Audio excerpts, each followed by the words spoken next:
Today's video is sponsored by Squarespace. In today's video, I want to share 4 different things that didn't qualify for their own upload because they're just too short to talk about for a whole video. I want to start with some studio updates because there's a lot of cool things that have happened in the studio since I made my studio tour. I'm saying goodbye to my Mamiya RZ67s because they're both broken. And I want to talk about a new piece of gear that I bought. It's a strobe, and I'm going to be using it with my film cameras for some future campaigns. So that should be really cool. Let's start with the studio. If you watched my original studio tour, you will have seen the desk situation, which was kind of horrendous at the time. I set it up in a bit of a rush, and after using it for a little bit of time, I found that it really wasn't working for me. It was ruining my posture, and the desk height was just too weird, and my chair didn't work with it. So I built myself a brand new desk.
This new setup that I've been using for about a month probably has been working so well for me. I love it. I edit here all the time, and this is just so much more comfortable. I also put up another shelf because storage space is always a shortage in the studio, and I'm just using that to store some light items that I don't use very often.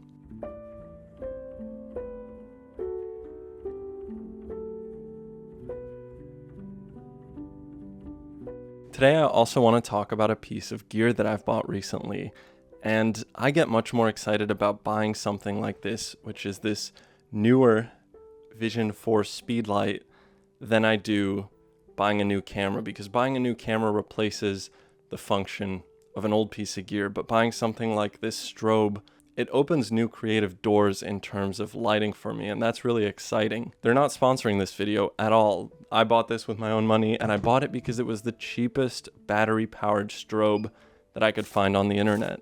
I've used plenty of strobes before in the studio, and what's different about this one is that it is battery-powered. I think this opens up a lot of doors creatively in terms of using this outside and using this as a way to balance natural light and artificial light. And I bought this for a very specific project.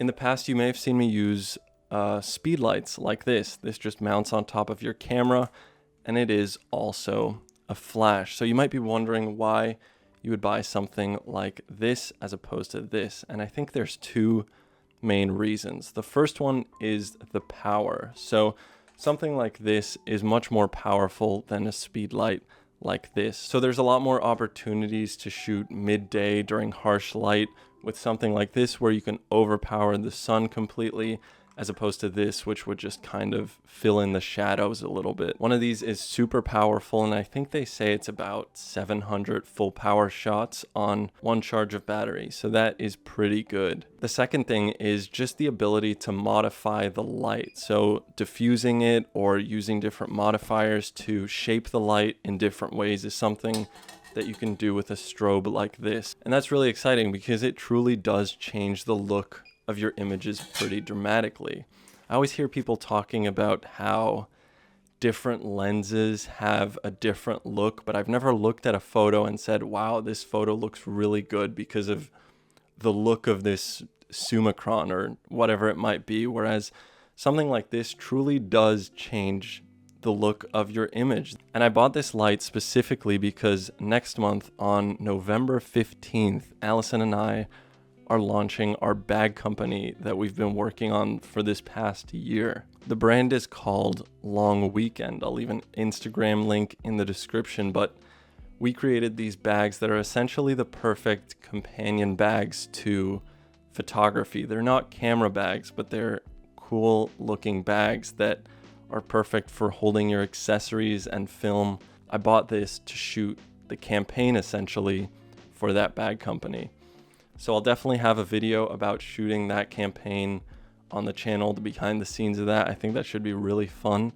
And yeah, I'm really excited to share that brand with you because that's something we've been working on for so long. So you will be seeing a lot more of Allison and I talking about that over the next month on this channel.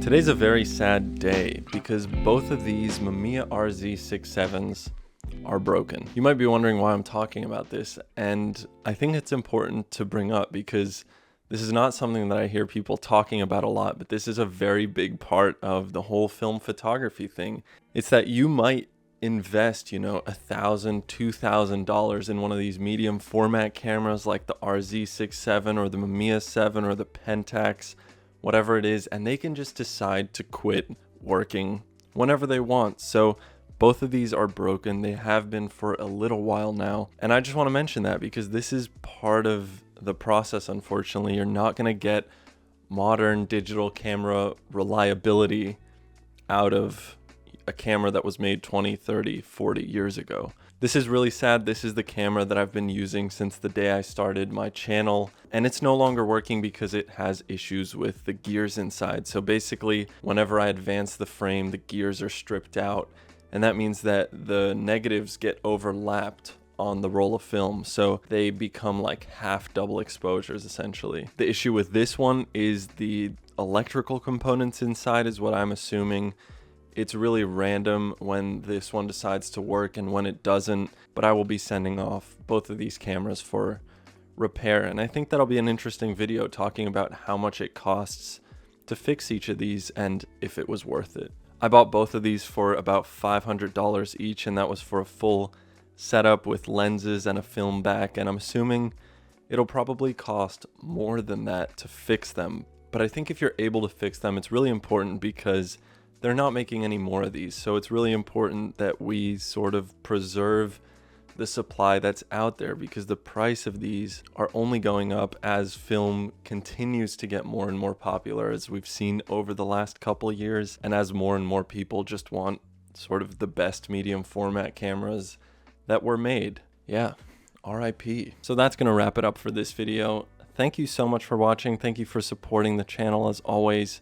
And finally, thank you to Squarespace for sponsoring this video. Squarespace is an incredible all-in-one website building platform that you can use to build your photography portfolio online. I've been using Squarespace for over 3 years at this point, and they've made it so incredibly easy to get a website with my photography up and running. If that sounds like something you're interested in, you can hit the link in my description for a 14-day free trial of Squarespace, and when you're ready to launch, go to squarespace.com/Willem for 10% off your first purchase of a website or a domain. Thank you so much to you for watching. I'll see you next week with another video. Peace.